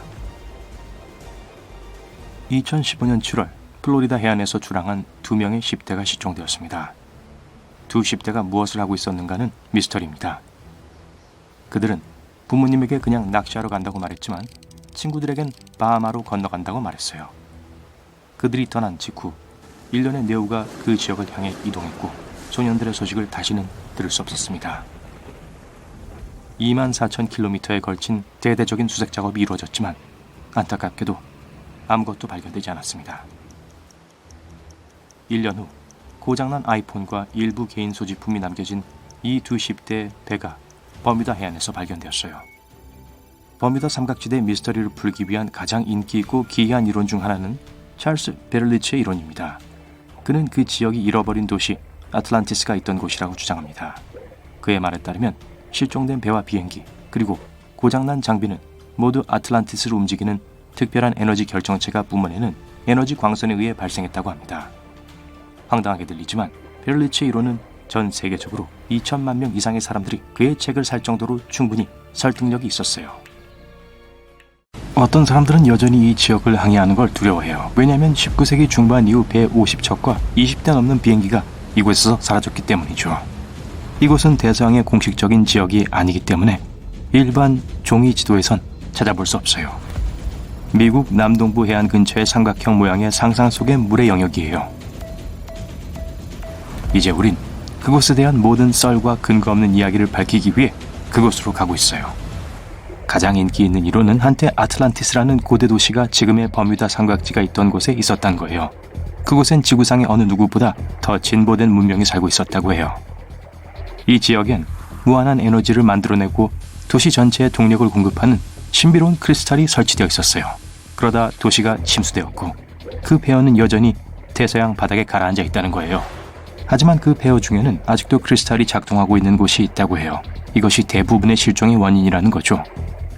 크리스탈이 표면으로 무작위로 에너지 빔을 방출하여 비행기와 배의 전자장치를 비활성화시켰다는 거죠. 이 이론을 뒷받침할 만한 팩트는 없어요. 누군가가 버뮤다 삼각지대에 관한 책에서 이 근거 없는 얘기를 쓴 적이 있고 그 이후로 일부 사람들이 그걸 지지하고 있죠. 그러나 전자장치와 관련된 이상한 점은 있어요. 국제우주정거장의 우주 비행사들은 버뮤다 삼각지 영역에서 지구의 자기장이 약화되는 걸 알아차렸어요. 자기장은 태양 복사로부터 우리를 보호해주는 보호막이에요. 삼각지 위로 태양 광선의 입자들이 행성의 다른 어느 곳보다 빠르게 움직여요. 이것이 지구 대기권을 비행하는 인공위성의 전자제품의 불안정한 작동을 이야기해요. 하지만 이건 배나 비행기엔 적용되진 않아요. 또 버뮤다 삼각지가 항법 오류를 일으키는 자기 이상의 중심이라는 설도 있어요. 하지만 이 지역의 자기 지도를 정기적으로 확인해도 아무 이상 없었어요. 그곳에 도착하니 물은 잔잔하고 시야 안에 다가오는 폭풍도 없었어요. 나침반을 보았는데 화살표가 좌우로 움직이는 게 보여요. 오, 안 돼. 시작됐어요. 공포가 밀려오고 여러분 이곳에서 벗어나기 위해 배의 운전대를 빠르게 돌립니다. 멈춰봐요. 이 지역에서의 나침반의 이상 작동에 대한 설명은 오래전부터 있었어요. 버뮤다 삼각지는 지구상에서 가장 희귀한 곳 중 하나로 진북과 자북이 정확히 같은 방향에 있는 곳이죠. 진북은 우리 행성의 지리적 북극점을 말해요. 지구 주위를 끊임없이 떠돌아다니는 자북은 자북극으로 향해요. 가끔 이 극들이 만나게 돼요. 그리고 북쪽과 남쪽을 연결하는 직선은 무편각선이라고 불려요. 만약 이 선에 들어가게 되면 나침반이 북쪽을 정확하게 가리키지 못하고 이상하게 작동할 거예요. 여러분 20세기 초 버뮤다 삼각지를 항해하는 배의 선장이라고 상상해보세요. 북쪽이 어디 있는지 알아야 해안에 갈 수 있어요. 나침반을 보는데 잘못 가리키고 있네요. 여러분은 원래 항로를 이탈해 잘못된 방향으로 항해하고 있어요. 삼각지대 근처엔 작은 섬들이 즐비한 카리브해가 있어요. 이곳의 해저는 별로 안 깊어요. 배는 얕은 물에 들어갈 수 있어요. 그리고 이제 배는 모래톱에 갇혔고 여러분은 대체 자신이 어디 있는지 알 수가 없어요. 만약 21세기였다면 배의 선장은 GPS와 다른 현대적인 내비게이션을 이용해 해안가에 도착할 수 있을 거예요. 하지만 가장 흥미로운 점은 이번엔 나침반이 제대로 작동할 거라는 것인데 왜냐하면 버뮤다 삼각지대 영역에서 자북극점이 진북과 오랫동안 일치하지 않고 있었기 때문이에요. 우편각선은 여기서 멀리 떨어져 있어요. 지금은 내비게이션에 아무 문제가 없어요. 하지만 어떤 이유에선지 여기서 배들이 사라졌어요. 사실 여기뿐만이 아니에요. 대서양 전역에는 더 많은 배들이 사라진 곳들이 있어요. 심지어 버뮤다 삼각지대는 그런 곳들 중 10위권에 들지도 못해요. 이곳에서 많은 배들이 사라지는 주된 이유 중 하나는 대서양에서 가장 인기 있는 뱃길 중 하나가 버뮤다 삼각지대를 통과하기 때문이에요. 그리고 한 곳에 배가 많을수록 난파선도 많아져요. 간단한 확률 문제죠. 다른 이론에 따르면 이 지역에 시공간에 균열이 있다고 해요. 배와 비행기는 이 틈으로 떨어져 결국 과거나 미래로 가게 된다는 거예요. 하지만 어떤 이유에서인지 이 설에 대한 증거는 하나도 없어요. 여기 어딘가에 균열이 숨겨져 있다고 생각할 이유가 없어요. 외계 문명의 기지는 버뮤다 삼각지대에 놓여 있다고 해요. 다른 은하계 방문객들이 선원들과 함께 배를 훔쳐가기 때문에 아무도 배의 잔해를 발견 못하는 거라고 말해요. 이것 또한 과학적인 명분이 없는 유명한 설이죠. 여긴 세계에서 가장 깊은 해구 중 하나이기 때문에 침몰한 배는 이곳에 찾을 수 없어요. 침몰하는 배는 약 5,800m의 깊이로 가라앉게 될 거예요. 거대한 압력과 거리로 인해 배를 찾는 건 어렵죠. 또 근처에 푸에르토리코 해구가 있어요. 이 해구의 어떤 곳은 수심이 8,000m에 이릅니다.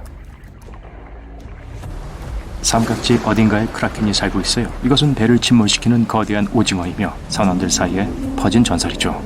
그러나 거대 오징어는 바다 깊은 곳에 살아요. 기차 절반 크기까지 자랄 수 있으나 대형 선박을 침몰시킨 사례는 기록된 바 없어요. 그리고 버뮤다 삼각지대에선 한 번도 발견된 적이 없어요. 과거 사람들은 이 생물의 존재를 몰랐기 때문에 이들을 처음 봤을 때 거대하고 끔찍한 괴물로 묘사했던 거죠. 대왕 오징어는 지구상에서 가장 찾기 힘든 생물 중 하나인데 과학자들은 이들을 찾기 위해 음파 탐지 장비를 사용해야 했어요. 오징어들은 어둡고 깊은 곳을 떠나는 걸 싫어하며 어떠한 배 소리도 무서워할 거예요. 버뮤다 삼각지 미스터리에 대한 더 현실적인 가설은 메탄입니다. 이 지역의 해저 밑에서 이 가스의 다량 침전물을 찾을 수 있어요. 거기서 메탄이 물속으로 방출되어 이건 표면으로 빠르게 떠오르는 거대한 거품의 형태를 띄어요. 그런 다음 이 가스는 물을 거의 끓게 만들어 배를 침몰시키는 파도를 만들어낸다는 거죠. 이론은 꽤 현실적이지만 많은 연구를 통해 이 지역의 메탄 농도가 증가했다는 사실은 아직 확인되고 있지 않아요. 마지막으로 이 현상이 발생한 건 15,000년 전이었어요.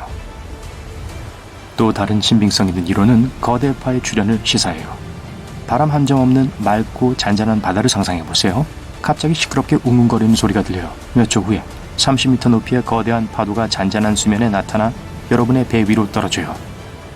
몇몇 과학자들은 거대파는 강한 역풍과 수면 해류가 충돌해서 생성된다고 믿고 있죠. 난리와 한류의 충돌로 인해 파도가 생성된다고 주장하는 버전도 있어요. 하지만 가장 흥미로운 이론은 파도가 운동성 흡혈에 의해 형성된다는 거예요. 특정 자연 조건에서 파도는 운동 에너지를 교환할 수 있어요. 그리고 이 모든 파도 중에 다른 모든 파도의 에너지를 빨아들이는 흡혈귀 파도가 하나 있다는 겁니다. 에너지를 충분히 축적하면 흡혈귀 파도는 모든 걸 밖으로 쏟아내요. 이게 충격의 힘과 파도의 갑작스러운 소멸을 설명해주죠. 이 현상은 세계의 모든 바다에서 관찰됐지만 버뮤다 삼각지대에서 가장 자주 일어난다는 증거는 없어요. 거대파가 그곳에 나타났다면 고요한 때는 아니었을 거예요. 버뮤다 삼각지에서 배가 사라지는 주된 이유는 불안한 바다 때문이에요. 그곳에서는 심한 폭풍과 허리케인이 자주 일어나요. 그건 버뮤다 섬이 뇌우를 삼각지대로 밀어넣는 고기압 지대이기 때문에 일어나는 걸 거예요. 거대한 파도가 순식간에 배를 전복시키고 천둥과 번개가 비행기 전자장치를 무력화시키죠. 여기엔 전혀 이상한 게 없어요. 폭풍과 배 실종은 모든 바다에서 일어나요. 하지만 정확하게 버뮤다 삼각지대에서 근거 없는 이야기들이 많이 생겨났죠. 이 모든 건 20세기 중반 아틀란티스가 삼각지 물속에 있다는 책이 출판되면서부터 시작됐죠. 아무 증거도 없었지만 사람들은 이 불가사의한 이론을 너무 좋아해서 그 이론을 토대로 말을 지어냈죠. 이에 대한 다큐멘터리도 만들고 새로운 책도 쓰기 시작했죠. 삼각지의 환상성에 헌신하던 각각의 자료들은 사실에 근거한 게 아니라 다른 책이나 영화에 대한 이론에서 따온 것이었어요. 그리고 어떤 주제가 인기를 끌면 그걸로 돈을 벌 수 있어요. 독자들은 그걸 즐기고 작가들은 보상을 받는 거죠. 1912년 4월 10일 여러분은 대서양 연안에 있는 작은 항구 도시에 있습니다. 여러분을 포함한 수백 명의 사람들이 이 거대하고 장엄한 배에 탑승할 예정입니다. 배의 길이는 자유의 여신상 키의 3배나 됩니다. 이 배는 당대 가장 앞서가는 기술로 만든 가라앉지 않는 수상 운송 수단으로 여겨집니다. 갑판엔 수백 개의 고급 선실 창문이 있고 웅장한 철제 선체에는 타이타닉이라는 글씨가 새겨져 있습니다. 이날 이 유명한 여객선은 사우스햄튼에서 뉴욕으로 가는 첫 번째이자 마지막 항해를 시작했습니다. 하지만 이제 다른 버전의 이야기를 들려드릴게요. 승무원이 타이타닉호의 여행 시작을 알리는 소리가 들립니다. 배는 아프리카에서 버뮤다로 항해합니다. 그리고 재앙의 원인은 빙하와는 전혀 관련이 없는 것이 될 거예요. 4일 동안 타이타닉호는 북대서양 해역을 항해합니다. 햇볕이 배를 매우 뜨겁게 내려쬐서 낮에는 모든 승객들이 배 안에 있습니다. 저녁에 시원한 바람이 바다 위에 불기 시작하면 모든 사람들이 아름다운 붉은 노을을 보기 위해 갑판으로 올라갑니다. 4월 15일 자정 여러분은 선실에 앉아서 책을 읽고 있어요. 이 시간은 보통 잠을 자지만 지금은 그저 책장을 이리저리 넘기고 있습니다. 책을 덮고 선실을 둘러봅니다. 누군가 여러분을 지켜보고 있는 것 같은 느낌이 들어요. 자리에서 일어나서 식은땀을 흘립니다. 설명할 수 없는 불안감이 몸에 스며들어 소름이 돋게 합니다. 유리에 파도가 부딪히는 선실 창문 밖을 내다보지만 아무것도 보이지 않아요. 밖에는 짙은 안개가 꼈어요. 선실에서 나옵니다. 여러분뿐만 아니라 몇몇 승객들도 위험을 감지하고 침대에서 일어났어요. 인사도 하고 무슨 일이냐고 묻습니다. 하지만 아무도 이유를 몰라요. 상황을 살피기 위해 갑판으로 나가려고 계단으로 향합니다. 이때 발밑에서 바닥이 무너져 내립니다. 무언가 강한 힘이 여러분을 넘어지게 만들어요. 굉음이 타이타닉호에 울려 퍼집니다. 일어나니 점점 더 많은 사람들이 선실 밖으로 나간 것이 보입니다. 계단을 뛰어 올라가다가 승무원을 만나게 됩니다. 그는 아무 말도 하지 않지만 눈에는 두려움이 가득합니다. 갑판 위에 올라가지만 거의 아무것도 볼 수 없어요. 짙고 습한 안개가 배 위에 자리 잡았습니다. 몇몇 승객들이 마치 두통을 느끼는 듯 머리를 잡고 있어요. 선장을 만나서 무슨 일인지 물어봅니다. 선장은 현재 위치가 어디인지 전혀 모른다는 걸 인정합니다. 그의 손에는 나침판이 있어요. 화살표가 이리저리 다른 방향으로 회전합니다. 배가 지금 정확히 어디에 있는지 알아내는 것은 불가능해요. 흥미롭게도 1964년 이전엔 버뮤다 삼각지대가 존재하지 않았지만 이 지역에서 선박이 실종되었다는 최초의 보고는 19세기 중반으로 거슬러 올라갑니다. 또 한 번 무언가에 떠밀립니다. 이번엔 간신히 일어섭니다. 뭔가 큰 게 배에 부딪힌 것 같았어요. 갑판 가장자리에 있는 난간으로 달려가 배 밖을 응시합니다. 흰 안개 사이로 거대한 상어 진러미가 보입니다. 상어 몸통 전체를 보진 못했지만 눈에 보이는 것만으로도 기차만큼 긴 상어가 틀림없어요. 상어는 헤엄쳐 지나갔지만 몇 초 후 상어의 지느러미가 다시 보입니다. 상어는 재빨리 배로 다가가 거대한 주둥이로 철제 선체를 잡습니다. 갑판이 흔들리고 있어요. 금속이 서로 마찰하는 소리가 들립니다. 이 거대한 포식자가 선체에 구멍을 낸 것 같아요. 지구상에서 오직 한 생명체만이 이런 일을 할 수 있습니다. 메갈로돈이죠. 길이가 거의 20m나 되는 고대 해양 포식자입니다. 메갈로돈은 바다에서 경쟁자가 없어요. 먹이 사슬의 꼭대기에 있죠. 이 상어는 수백만 년 전에 사라졌다고 믿었지만 바다는 단지 5%만 탐험되었습니다. 여기 버뮤다 삼각지의 신비한 물속에서 살아 헤엄치고 있습니다. 배에 타고 있는 모든 사람들이 당황하고 있습니다. 아래층 사람들이 위층으로 뛰어 올라가고 있어요. 타이타닉호는 천천히 가라앉고 옆으로 기울어집니다. 모두가 구명보트로 가지만 거대한 고대 괴물이 물에 있기 때문에 아무도 구명보트에 타려고 하지 않습니다. 배의 뱃머리가 물에 잠깁니다. 갑판 왼쪽에 서서 철제 선체를 물어뜯는 메갈로돈을 바라봅니다.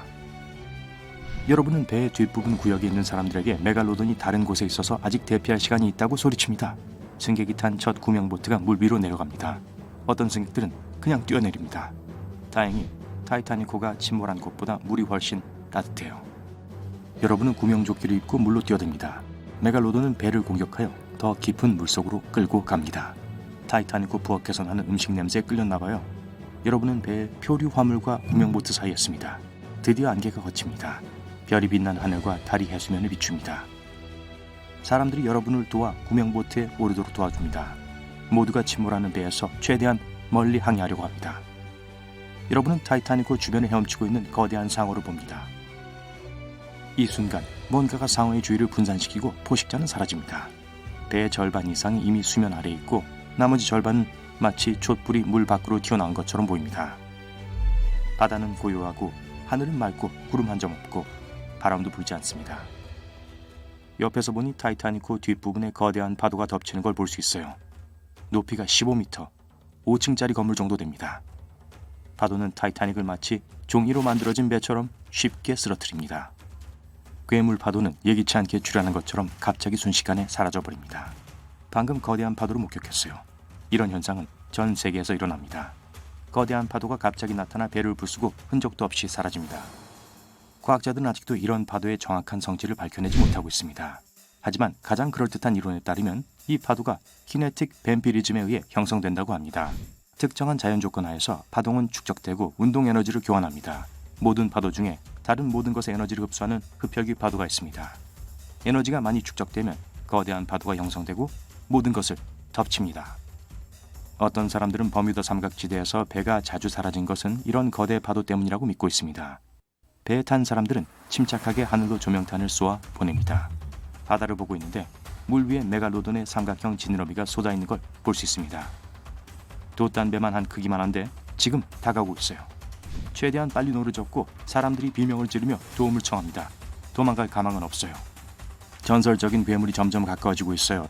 상어의 머리는 수면 아래에서 밖으로 나옵니다. 수백 개의 날카로운 이빨로 채워진 거대한 주둥이에요. 이빨은 각각 손바닥만한 크기입니다. 구명보트가 상어의 입 안에 완전히 들어갈 것 같아요. 모든 걸 통째로 삼킬 수 있습니다. 상어는 멈춰서서 배에서 발을 뻗으면 닿을 만한 지점에서 입을 다뭅니다. 여러분은 주변에서 물이 거품을 내는 것을 볼 수 있습니다. 바다 깊은 곳에서 거대한 촉수 여러 개가 메갈로돈 주위를 휘감고 있습니다. 그 촉수들이 상어를 끌어내립니다. 옆을 보니 가운데에 검은색 원이 있는 보라색 빛이 보입니다. 배에 타고 있는 어떤 사람도 이걸 보게 됩니다. 사람들이 비명을 지르기 시작해요. 우릴 쳐다보고 있어요! 한 여자가 소리칩니다. 잠시 후에 온몸에 소름이 돋고 전신이 떨립니다. 이 보라색 빛은 뭔가의 눈이에요. 그리고 검은 원은 동공입니다.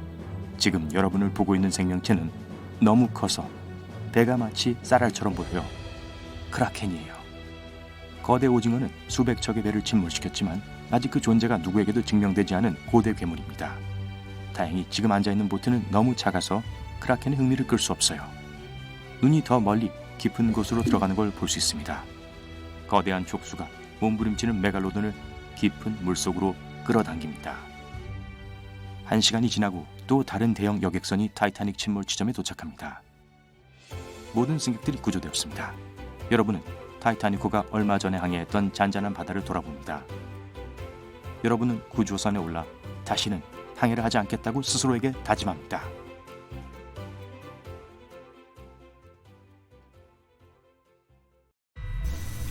안녕하세요. 오늘은 세계 일주 여행을 떠나실 거예요. 그리고 피네아스 포그는 80일 만에 세계 여행을 할 수 있었습니다. 줄스 베른의 책에서처럼 말이죠. 하지만 그렇다고 무사히 돌아올 수 있다고 장담은 못 드려요. 사실 지금 세계는 알 수 없는 이상현상으로 가득 차 있거든요. 예전에는 버뮤다 삼각지대에서만 관찰되었지만 지금은 어디서나 볼 수 있습니다.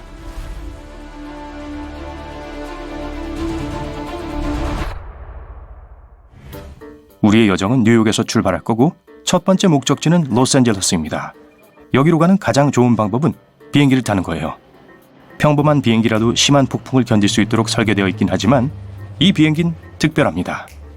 여러분의 이 강철 독수리에는 강화된 기체와 확대된 연료 탱크, 그리고 긴급 상황에서 생존을 보장해줄 구조 캡슐이 있습니다.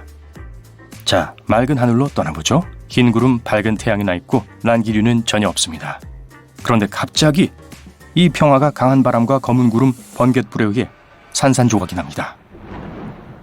한 구름은 특히 무서워 보이는데요. 마치 살아있고 크기가 점점 커지는 것 같아요. 이 구름을 뚫고 날아갈 수밖에 없겠네요. 심호흡을 합니다. 그 안으로 날아드는 순간 모든 것이 완전히 어둠 속으로 곤두박질칩니다. 흰 섬광만이 보입니다. 이 빛은 몇 분 동안 검은 구름을 밝게 비추고 있지만 전혀 번개 같아 보이진 않습니다. 난기류가 증가하고 있고 조종장치를 손에 잡기가 힘이 듭니다. 갑자기 구름의 모양이 바뀌기 시작합니다. 점차 어떤 터널을 형성하더니 우리의 비행기는 이 고리의 공포스러운 중심으로 날아듭니다. 그런데 이제 터널 벽이 닫히기 시작하는군요. 유일한 탈출구는 터널 끝에 있는 빛으로 날아가는 것입니다. 추진력과 집중력을 모아야 해요. 비행기의 모든 전자장치가 삐걱거리며 위험을 경고하고 있습니다. 엔진은 한계에 도달합니다. 긴장해서 땀이 흐르고 있군요. 터널의 벽이 비행기의 날개에 거의 닿을 정도인데요. 와, 해냈어요. 마지막 순간에 이 어두운 구름을 빠져나왔습니다. 휴, 안도의 숨을 쉴 수 있겠어요. 이제 짙은 회색 안개에 휩싸였군요. 몇 킬로미터 주변엔 어느 틈도 보이지 않아요. 레이더가 오작동하여 위치를 표시할 수 없습니다. 이제 지상관제센터에 연락해서 위치를 확인해야 합니다. 지상관제센터의 대답을 듣고 깜짝 놀라 눈이 볼링공만큼 커졌어요. 알고 보니 우리는 이미 로스앤젤레스 영공에 있다고 합니다. 뭐라고요? 이건 불가능해요. 보통 LA까지 약 5시간이 걸리는데 지금 우린 약 4,000km를 2배 더 빨리 비행한 거예요. 이 현상을 이해하려면 버뮤다 이상현상 백과사전을 열어야 합니다. 요즘 여행자들 사이에서 꽤 인기가 있죠. 시간여행 챕터로 넘어가 보면 여기 있네요. 1970년 12월 경험이 풍부한 조종사 브루스 게노는 버뮤다 삼각지대에서 비슷한 이상현상을 겪었습니다. 그는 간신히 살아남아서 자신이 겪은 일을 공유했어요. 과학자들은 그가 본 대부분의 이상한 현상들을 설명할 수 있었지만 시간여행은 여전히 미스터리로 남아있습니다. 그리고 이젠 전 세계엔 이런 하늘 터널들이 많이 있습니다. 근데 이런 이상현상은 유용해 보이기까지 하네요. 여러분은 시간과 연료를 상당히 아낄 수 있었잖아요. 이제 여러분은 비행기를 착륙시키고 비행기를 갈아타고 다음 목적지 일본으로 향합니다. 이번에는 배를 타고 여행하게 될 거예요. 태평양을 지나는 항해는 잔잔하고 평화로울 겁니다. 힘든 비행 끝에 휴식을 취할 수 있도록 말이죠.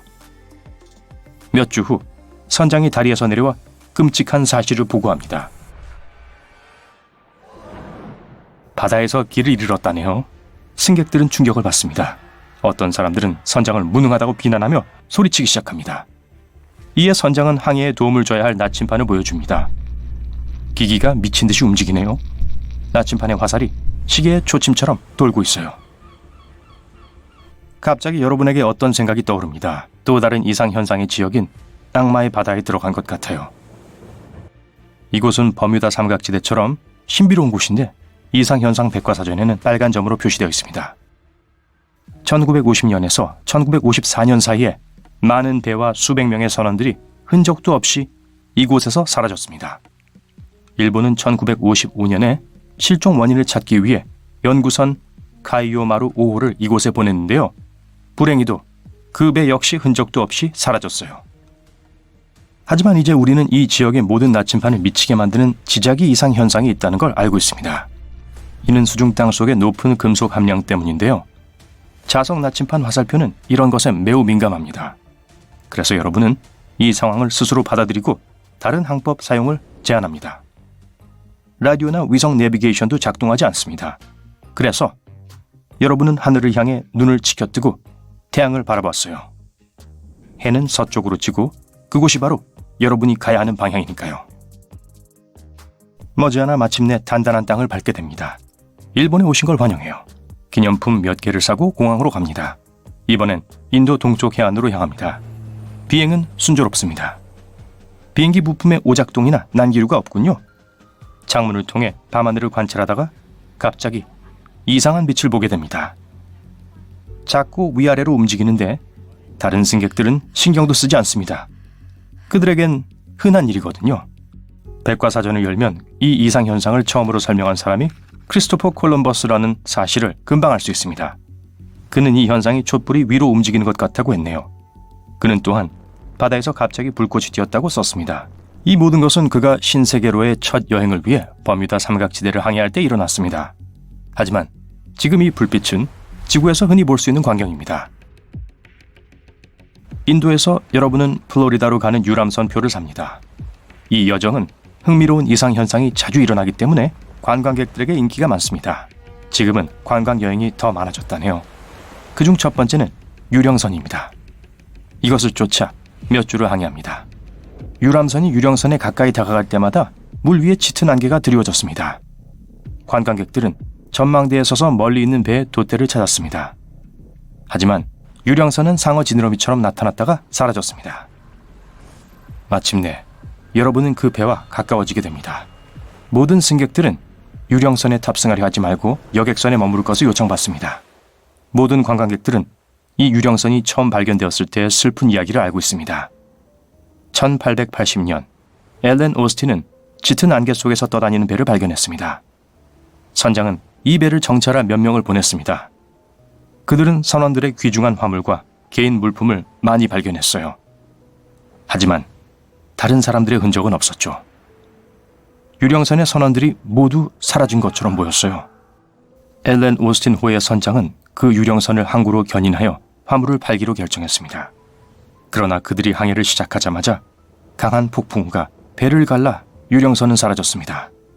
선원들은 그 배를 찾느라 며칠을 보냈습니다.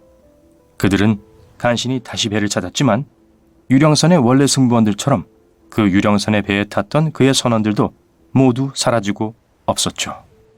자, 여러분은 여행을 계속합니다. 그리고 잠시 후 여러분은 지구상에서 가장 신비로운 장소인 버뮤다 삼각지대로 직접 들어가게 됩니다. 이 지역은 모든 이상 현상의 발생지로 여겨지고 있죠. 모든 관광객들이 배 한쪽으로 모입니다. 거대한 거품 목욕탕 같은 게 눈에 띄네요. 선장은 여기서는 어떤 종류의 불도 절대 피울 수 없습니다 라고 알립니다. 이 이상 현상은 사실 천연가스의 원천입니다. 메탄 거품이 지구의 지각에서 분출되어 꼭대기까지 올라오게 되는데요. 이 때문에 많은 배들이 사라지게 된 겁니다. 그러니까 이런 거품 근처에서 성냥을 켜면 꽝! 폭발하겠죠. 플로리다에서 뉴욕으로 가는 마지막 여정은 매우 강렬할 거예요. 이 지역은 날씨 변화가 심하거든요. 잠시 동안은 태양이 빛나고 바람이 전혀 없습니다.